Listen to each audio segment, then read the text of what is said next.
Alors, peut-être Adam, Oui. Monsieur le Président, Adam voulait juste réagir rapidement. Oui. Pour Adam et pour le Président, réaction Rapidement, vraiment rapide. juste 30 secondes. Je veux juste rappeler à Monsieur le Président que ce qui se passe au Sahel n'est que les conséquences de ce qui a été fait en Libye. Cette intervention en Libye où vous avez oublié, quand je parle de vous, je ne parle pas de votre personne, je parle de votre position. Vous avez oublié l'existence de l'Union africaine. Monsieur le Président, vous l'aimez le dire. Nous sommes au Mali pour aider le Mali. Si nous n'étions pas venus au Sahel, il n'allait pas avoir de gouvernement actuellement au Mali. J'ai envie de vous dire que si ce n'était pas les Africains, il n'allait pas avoir de France aujourd'hui. Nous sommes liés, nous sommes liés, nous sommes liés. Arrêtez de dire que vous êtes venus nous aider. Non, parce que le terrorisme ne menace pas que le Mali. Vous êtes aussi menacés. Arrêtez de nous culpabiliser sur une position de victime. Mais Adam, je ne vous culpabilise pas. Monsieur le Président, je n'ai pas terminé. Je ne vous culpabilise pas. J'essaie de restaurer justement un dialogue réciproque et de respect. Oui.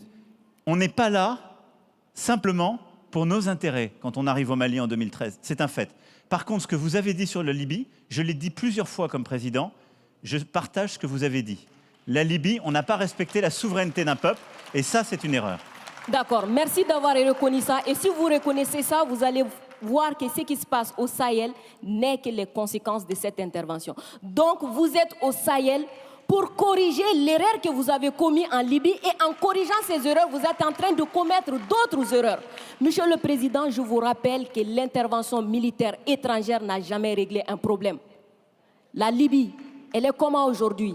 L'Afghanistan, c'est comment aujourd'hui? Donc l'intervention militaire ne va pas arranger les choses. Je ne voudrais pas que mon pays soit comme la Libye. Prenez votre responsabilité et surtout arrêtez de dire que nous sommes là pour vous aider. Non, vous n'êtes pas là pour nous aider. On est ensemble. On a un ennemi commun.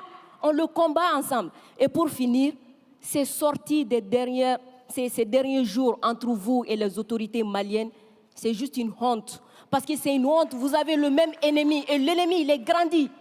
L'ennemi, il prend de l'ampleur dans ça. Dites-leur, faites-moi plaisir, dites-leur. Du coup, arrêtez ça, arrêtez ces discours paternalistes, dire que nous allons vous aider, non, nous n'avons pas besoin d'aide, nous avons besoin de coopération, nous avons besoin de partenariat et nous sommes liés par l'histoire, mais nous sommes liés par les dangers, nous sommes liés par les défis. Mais je suis 100% d'accord avec ce que vous venez de dire.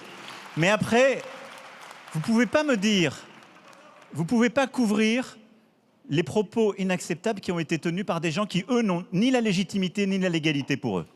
Or, ils ont tenu des propos inacceptables. Non, mais je vous le dis. Et vous ne pouvez pas me dire, on doit avoir un dialogue équilibré, réciproque, et me dire, dès que je vous parle avec le cœur et que je vous dis la vérité, je serai paternaliste. Je ne suis pas paternaliste, je suis sincère. J'ai droit à la même sincérité que vous. Me demandez pas, dès que je dis la vérité, je serai paternaliste. On ne va jamais s'en sortir. Vous me dites la vérité avec votre cœur, vous me prenez à partie, vous me bousculez. J'ai le droit de vous dire ma vérité aussi. Ce n'est pas du paternalisme, c'est de la sincérité. Ok, Monsieur le Président, non, juste pour dire que la sincérité n'exclut pas la courtoisie, la sincérité. Mais je suis courtois comme vous l'êtes avec moi, Adam. Oui. Nous sommes courtois les uns. Je suis carrément d'accord avec vous, Monsieur le Président. C'est juste vous dire que j'adore votre sincérité, mais elle n'exclut pas le respect, elle n'exclut pas la courtoisie. Je pense que nous avons l'un et l'autre, là dans le débat, une très grande courtoisie. Absolument. Et on fait la démonstration qu'il n'y a pas de paternalisme, il n'y a pas d'agressivité, il y a une vraie sincérité, mais il n'y a pas de tabou. Et ce que vous avez décrit sur ce qu'on fait au Sahel, c'est exactement ça. Moi, je ne pense pas que l'intervention militaire soit l'alpha et l'oméga. Je pense le contraire. Et donc, le problème que vous avez aujourd'hui, c'est qu'il y a une autorité de transition qui dit « ils devraient rester là militairement, parce qu'ils ne veulent pas faire le travail ». Nous, mais exactement, il y a des accords avec des engagements de toutes les parties.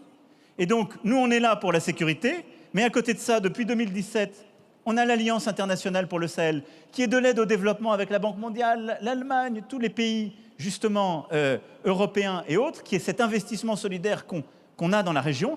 Et il y a le rôle du retour de l'État. Chacun doit faire sa part. Et plus vite le reste est fait, plus on peut se retirer militairement, ce qui est beaucoup mieux. Parce que je vais être clair avec vous, je partage totalement la finalité jamais une intervention militaire ne remplace le travail d'un État. Jamais. Et moi, je peux vous dire les yeux dans les yeux que je n'ai jamais envoyé l'armée française contre un État souverain ou pour remplacer un État souverain. C'est ce qui a été fait en Afghanistan, ce qui a été fait en Libye. C'est la grande différence avec le Sahel. Refermons le chapitre.